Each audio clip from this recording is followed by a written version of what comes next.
அல்லேலூயா, அல்லேலூயா. தேவனுடைய நேரம் வந்தது, தேவனுடைய காலம் வந்தது. அப்பொழுதுதான் அவர்கள் எகிப்திலிருந்து விடுதலையாக்கப்பட்டார்கள். அல்லேலூயா. இன்றைக்கு நம்முடைய வாழ்க்கையிலே சில சிறையிருப்புகள், சில அடிமைத்தனங்கள் அவன் இருக்குமானால் அது குறிப்பிட்ட காலம் வரைக்கும் தான். அவன் நாம் நிரந்தரமாய் அடிமைப்பட்டிருப்பதில்லை, நாம் நிரந்தரமாய் சிறைப்பட்டிருப்பதில்லை. நாம் கடந்து போகிற சில பாதைகள் கடினமாய் இருக்கலாம், இதுதான் நிரந்தரம் என்று எண்ணிவிடக் கூடாது. கர்த்தர் நமக்கு ஒரு விசாலத்தை வைத்திருக்கிறார். வாக்குத்தத்தத்தின் ஆமென் ஆசீர்வாதங்களை கர்த்தர் நமக்கு சுதந்திரமாக வைத்திருக்கிறார். அதை நாம் அடையும்படி தேவ சமூகத்தில் காத்திருக்க வேண்டும். கைகளை உயர்த்தி அல்லேலூயா சொல்லுவோம். அல்லேலூயா.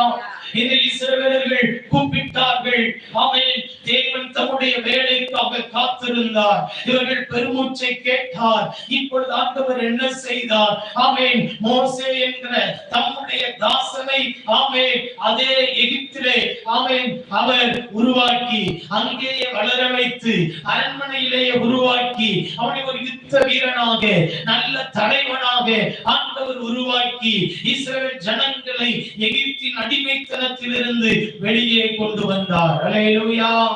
எகிப்தின் அடிமைத்தனத்திலிருந்து வெளியே கொண்டு வந்தார். இவர்கள் 400 வருடங்கள் பட்ட பிரயாசங்கள், பட்ட வேதனைகள், பட்ட பாடுகள் இவைகள் எல்லாம் நீங்கி வனாந்தரத்திலே நடக்க ஆரம்பித்தார்கள். அல்லேலூயா.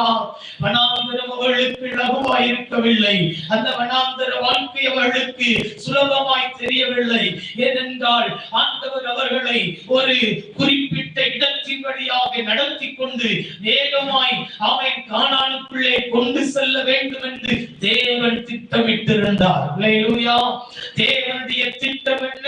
40 நாட்களில் இவர்களை கானானுக்கு கொண்டு சேர்க்க வேண்டும். அல்லேலூயா. ஆனால் என்ன நடந்தது?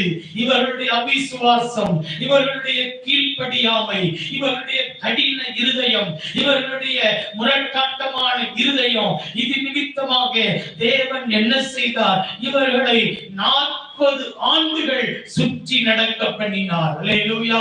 இன்றைக்கும் காலை நேரத்தில் தேவனுடைய ஆசீர்வாதங்களை நாம் லகுவாய் சுதந்தரிப்பதற்கு, தேவன் நம்மை நடத்துகிற பாதையில் பயணப்பட்டு போவதற்கு நாம் கவனமாயிருக்க வேண்டும். அல்லேலூயா. ஆமென். நான் கடந்த சில வாரங்களுக்கு முன்பாக சொன்னேன். ஆமென். லோத்துவை பார்த்து ஆண்டவர் சொன்னார், நீ இந்த மலைக்கு ஓடிப்போ. ஆனால் அவன் சொன்னான், என்னால் முடியவே முடியாது. மலைக்கு ஓடி போனால் தீங்கு என்னை தொடரும், நான் மரித்து போவேன். ஆகினாலே இந்த பக்கத்தில் இருக்கிறதே அந்த சோவாருக்கு போகிறேன் என்று அவன் புறப்பட்டு போனதினால அவனுடைய வாழ்க்கை நஷ்டமடைந்தது. அவனுடைய மனைவி உப்பு தூணானாள். அவனுடைய பிள்ளைகள் அவன் தவறு செய்து அவன் மோவாப் அம்மோன் என்கிற சபிக்கப்பட்ட சந்ததியாக மாறி போனார்கள். காரணம் என்ன? தேவன் நடத்துகிற பாதையை விட்டு நாம தெரிந்து கொள்ளுகிற பாதை சில நேரங்களில் நமக்கு ஆபத்தை கொடுக்கின்றது. அல்லேலூயா. இப்படித்தான் இந்த இஸ்ரவேல் ஜனங்களை ஆண்டவர் நடத்தி கொண்டு போக வேண்டும் என்று நினைத்த பாதை வேறு.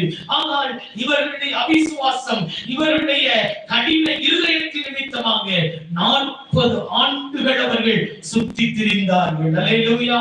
வேதம் சொல்லுகிறது அந்த வனாந்தரம் எப்படிப்பட்ட இடம்?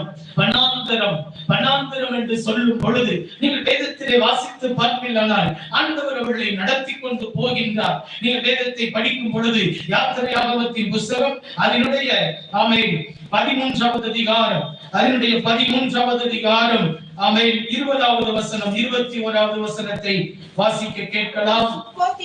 அவர்கள் சுக்கோத்திலிருந்து பிரயாணப்பட்டு வனாந்தரத்தின் ஓரமாய் ஏத்தாமிலே பாளையம் இறங்கினார்கள். அவர்கள் இரவும் பகலும் வழிநடக்க கூடும்படிக்கு கர்த்தர் பகலில் அவர்களை வழிநடத்த மேக ஸ்தம்பத்திலும் இரவிலே அவர்களுக்கு வெளிச்சம் காட்ட அக்கினி ஸ்தம்பத்திலும் ஜனங்களுக்கு முன் சென்றார்.